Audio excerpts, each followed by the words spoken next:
Kia ora, my name's Rosemary Baird and I'm the Outreach Coordinator for Heritage New Zealand. In my job I'm lucky enough to get to visit lots of amazing heritage sites and buildings and also to meet the owners who do so much to look after them. One amazing place that I've visited recently is Homebush in Darfield.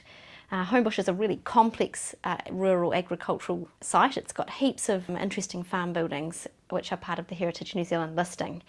And I got the chance earlier this year to talk to Louise Dean about the challenges and rewards of looking after such an important heritage site. Been here about 40 years now, which is a short time in terms of buildings.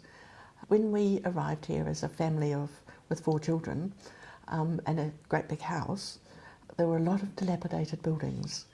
The stables probably was the most dilapidated. There wasn't one window pane left alive in it, and the doors had been used for pony jumps. A tree had gone through the roof, and it had been used for many other farming things. So it sounds like you had a huge task. How did you set about working on these dilapidated buildings? I came up with the idea that the buildings had to be useful to survive. So I assembled local people around me, and we decided that we would set up the Homebush Stables Historical Society with the primary aim of restoring the buildings.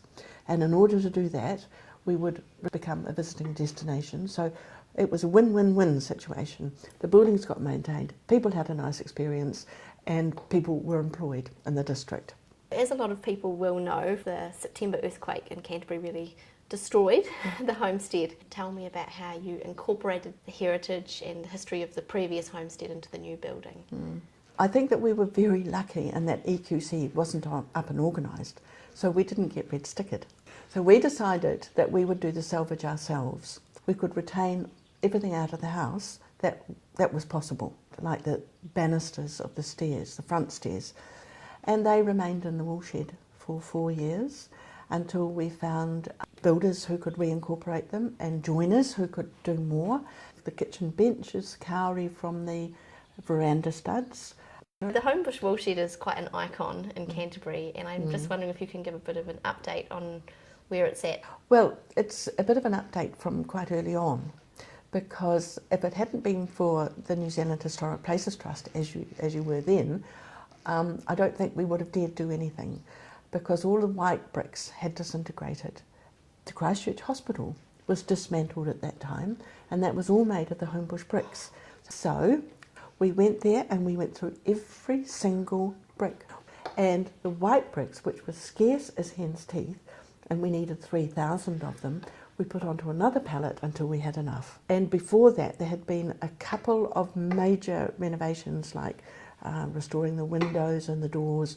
When the earthquake came, all the work had just been undone. It is now back to what it was before, but not to a code by which public can enter. It's a beautiful woolshed. It is just an extraordinary place inside, yeah, and it needs to be made public so that things happen in there. Louise, it sounds like a really time-consuming and hard job to look after all these heritage buildings. So why do you do it? You can't live in a place like this, surrounded by beautiful old buildings, and not do anything. I think the satisfaction just of seeing these buildings come to life again, and they smile. I always think that buildings have got a bit of a life and soul of their own. They do need us to care for them.